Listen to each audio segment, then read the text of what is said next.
Hello friends, नमस्कार जी दोस्तों, कैसे हैं आप लोग। उम्मीद करती है सुनीता शर्मा आप सब स्वस्थ होंगे, मस्त होंगे, जिंदगी को हंसकर गुजार रहे होंगे। जी आप देख रहे हैं आप सभी का प्यारा यूट्यूब चैनल, जी हाँ, सुनीता शर्मा ब्लॉग से।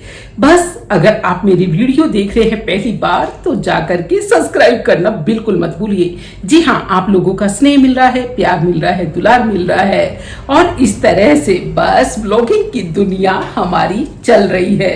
फिलहाल थोड़ा सा धीमे, लेकिन हाँ मुझे याद है इस तरह से मेरे अपने साथी अगर साथ देंगे तो एक दिन थोड़ी सी रफ्तार के साथ बहुत अच्छी तरह से चलेंगे। जी हाँ फ्रेंड्स, ये तो थी बात है। जी अपने मन की गुजारिश किससे की जा सकती है? अपनी फैमिली से। और फिलहाल आप है मेरी यूट्यूब फैमिली, जी तो जरूर आप मेरे बस चैनल पर नए हैं तो इसे सब्सक्राइब कर दीजिए। फिलहाल फ्रेंड से एक काम की बात कहनी थी, इसीलिए बस हमने कहा कि अपने फ्रेंड से मैं चलिए काम की बात कर लूं। जी फ्रेंड से बात ये थी, जी हाँ, हमने भी सुना था कि कहीं ऐसा हुआ था, एक साधु जन, बिल्कुल साधु जन ने गाली देना शुरू किया। साधु जन ने गाली देना शुरू किया। साधु ने बस रात को नींद में वो बड़बड़ा रहा था, मार दो साले को, ऊपर चढ़ो और उधर दीवार देखो बहुत ऊंची है और उससे उधर उधर उतरो, सीढ़ी लगाओ, आदि आदि। सारी रात उसकी जो है इसी तरह से बीत गई। इस तरह से उसकी रात बीत गई और उसके साधु जो थे उनके चेले चपाटे भी उन्हीं के आसपास में सो रहे थे। सुबह उठ करके जब सभी की नींद भंग होती रही बीच बीच में, तो उनमें से कुछ चेले चपाटे सुन रहे थे। उन्होंने पूछा, गुरुजी रात को आप क्यों बड़बड़ा रहे थे? उन्होंने पूछा कि क्या? बोले कि ऐसे ऐसे शब्द जिन्हें हम अपनी जुबान पर भी नहीं ला सकते। जी हाँ, जुबान पर भी नहीं ला सकते। तो बड़े हैरान हुए। जी महाराज बड़े हैरान हुए कि ऐसा क्या हुआ। उन्होंने कहा कि ये बताइए आप मुझे कि आप भोजन कहाँ से लेकर के आए थे जो कल मैंने ग्रहण किया था रात को। उन्होंने बताया कि हम वहां से लेकर के आए थे। बातों ही बातों में पता लगा फ्रेंड से कि वो भोजन जो जहां से आया था वो किसी चोर के घर से आया था। जी हाँ, चोर के घर से, यानी चोर के घर से आया हुआ अन्न जब उनके शरीर में गया तो उसने ऐसा कर्म किया। जी आपने भी सुना होगा, अन्न का मन के ऊपर प्रभाव पड़ता है। इसीलिए पुराने लोग कहा करते थे कि पानी पियो छान कर और खाना खाओ जान कर। जी लेकिन आजकल की भागती दौड़ती जिंदगी में, या ये कह लीजिए कि हाँ इस रसना के स्वाद में बस हम ये भूल जाते हैं कि हम कहाँ से भोजन ग्रहण कर रहे हैं। बस हमें एक अपनी उदर की पूर्ति और इस जीवा के आस्वादन में, स्वाद में ही बस इतना मन हमारा जो है रच बस गया है कि हम ये भूल जाते हैं कि हम कहाँ से भोजन कर रहे हैं। जबकि फ्रेंड से सभी जानते हैं कि अन्न का हमारे मन के ऊपर जरूर जरूर प्रभाव पड़ता है। जी इसीलिए देखिए, पुराने जो हमारे बुजुर्ग हुआ करते थे, पुराने जो हमारे बड़े हुआ करते थे, वो अन्न को कितना अधिक महत्व देते थे और कैसे अन्न ग्रहण किया करते थे।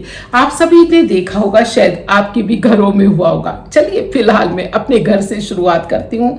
जी फ्रेंड से हमने अपने नाना जी को देखा था कि वो नाना जी जब थाली के अंदर भोजन आया करता था तो उसे ऐसे नहीं कि हाँ भी, चाहे वो किसान थे, बड़े थके हारे रहते होंगे, लेकिन उसके बावजूद भी कभी भी वो लपक करके भोजन नहीं किया करते थे। बड़े हाथ मुंह धो करके और शुद्ध भाव से बैठ करके थोड़ा सा स्मरण करते और तब जाकर के वो भोजन ग्रहण किया करते थे। बड़े धीमे धीमे से इंजॉय करते हुए उस भोजन को ग्रहण करते थे। और होता क्या था फ्रेंड से, रात के भोजन में तो अक्सर दलिया और खिचड़ी हुआ करते थे। जी हाँ, हमारे में ही नहीं फ्रेंड से, बहुत से हमारे अपने बुजुर्ग लोग यही लगभग रात के भोजन के अंदर पुराने समय में भोजन को शामिल किया करते थे। ये उनकी डिश हुआ करती थी। लेकिन हमें एक बार ध्यान है कि हाँ, किसी जैसे कई जने घर में खाना बनाने वाले हों तो हाँ एक बार नमक भी नहीं डाला और बिना नमक के ही उन्होंने भोजन ग्रहण कर लिया।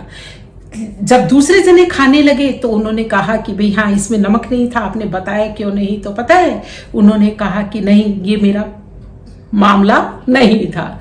बस मुझे तो भोजन ग्रहण करना था और बड़ा ही स्वादिष्ट था, बड़ा ही अच्छा था। यानी इतने महान विचार हुआ करते थे उनके भोजन के प्रति, भोजन बनाने वालों के प्रति फ्रेंड्स। जबकि आज हम देख रहे हैं कि हमारा ज़्यादातर भोजन जो है, जैसे ही हम ज़्यादा किसी काम में बिजी हो गए, इस वजह से अगर कोई काम में ज़्यादा बिजी हो गया, थोड़ा थका हुआ महसूस कर रहा है या कहीं आउटिंग पर गया है, आउटिंग से जब लौटा है वो थोड़ा थका मांदा है, तो बस रास्ते से ही पैक करा करके भोजन ले आते हैं। और रास्ते से पैक कराना भी छोड़िए फ्रेंड्स, से वहीं पर बैठ खड़े खड़े हैं। जब कई यूथ को जब हम खाना खाते हुए देखते हैं, भोजन करते हुए देखते हैं, नाश्ता करते हुए देखते हैं, तो बड़ी शर्म आती है। जी, शर्म देखने वाले को आती है, क्योंकि वो तो बच्चे हैं और वो भोजन कहाँ खड़े होकर के कर रहे, वो उन्हें भी कतई मालूम नहीं। शायद वो इस पर चिंतन करते तो वो वहां खड़े होकर के वहां कुछ नाश्ता वगैरह ही नहीं करते। आसपास में देखते कि बहुत गंदगी होती है। जी हाँ, बहुत गंदगी होती है। और गंदगी ना भी हो, अब आप कह सकते हैं गंदगी कोई जरूरी नहीं है, सभी ने डस्टबिन रख रखे। अरे लेकिन वहां से कितने सारे वाहन तो गुजरे हैं ना, जिनकी डस्ट उसके ऊपर बैठी है, डस्ट बैठी है, कि खुला भोजन है, कितनों की थॉट्स उसके अंदर मिक्स हुई है, कितने लोगों ने उसे देखा है, अलग अलग संकल्पों से देखा है, अलग अलग समझ के साथ देखा है। बेचारे कई ऐसे भी होंगे जो कि खाना चाहते होंगे लेकिन खा नहीं पाए होंगे उस भोजन को, किसी भी वजह से, चाहे इकोनॉमिक उसकी वजह से, लेकिन उनके थॉट्स गए हैं उसके अंदर कि भी हाँ देखो कैसे खड़े खड़े खा रहे हैं और आदि आदि। खैर ये बात थी। और फिर वो बहुत अच्छा हाइजीनिक तो होता नहीं। और फिर भोजन जो हम वहाँ खड़े होकर के ग्रहण कर रहे हैं, वो तो बनाने वाला तो प्रोफेशनल है ही है, साथ ही हम भी बहुत ही प्रोफेशनल हो जाते हैं। हमें खुद को नहीं मालूम होता फ्रेंड्स कि हाँ हम क्या खा रहे हैं।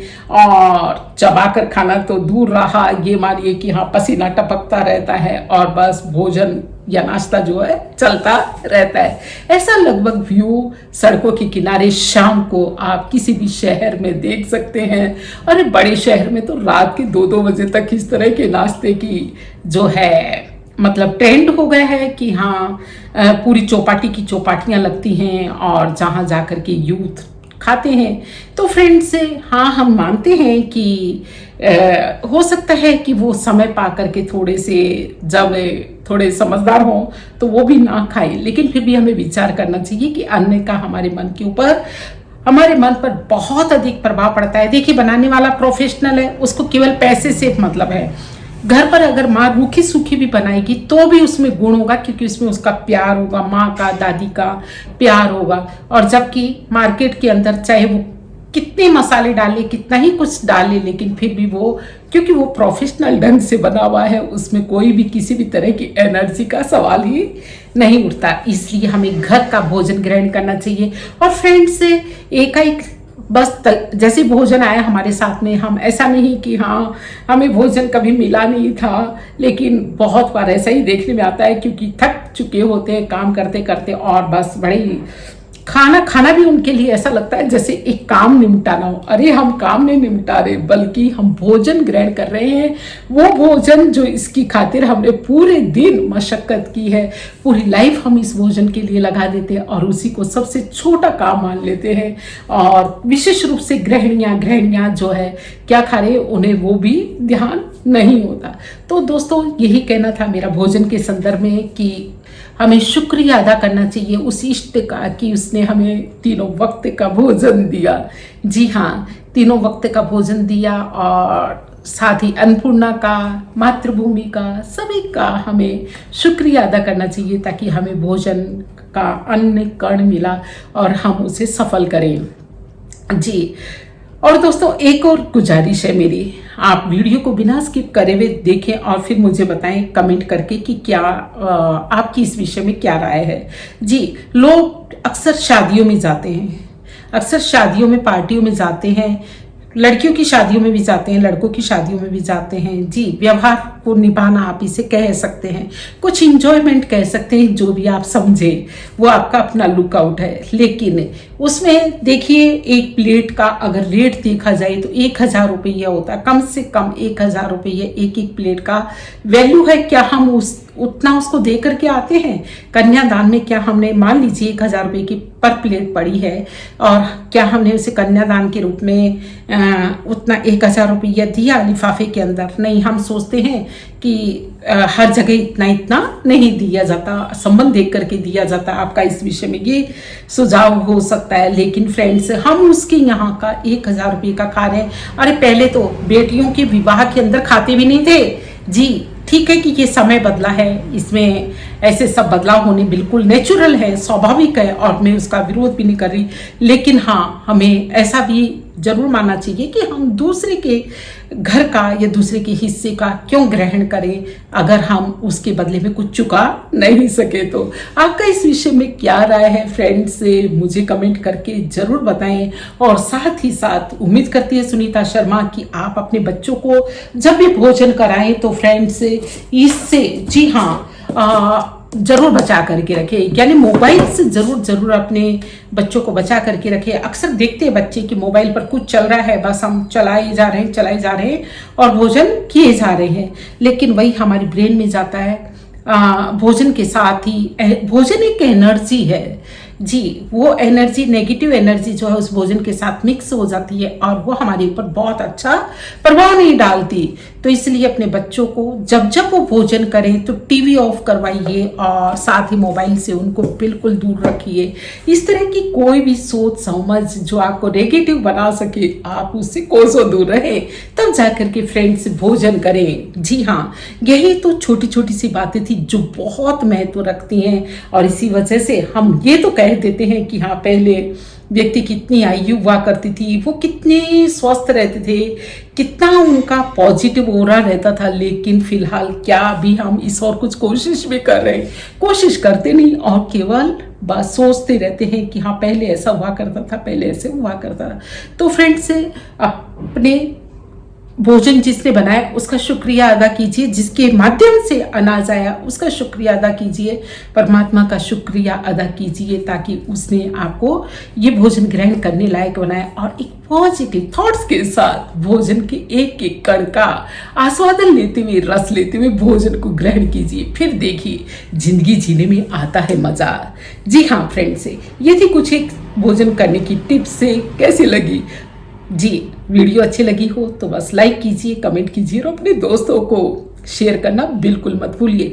और इसी तरह के पॉजिटिव जी बेहतरीन लाइफस्टाइल को जीने के लिए क्या कर सकते हैं हम, ऐसे वीडियोस देखने के लिए अगर आप मेरे चैनल पर हैं नए तो बस फिलहाल सब्सक्राइब करना बिल्कुल मत भूलिए। दीजिए इजाजत। जय हिंद, जय भारत, वंदे मातरम।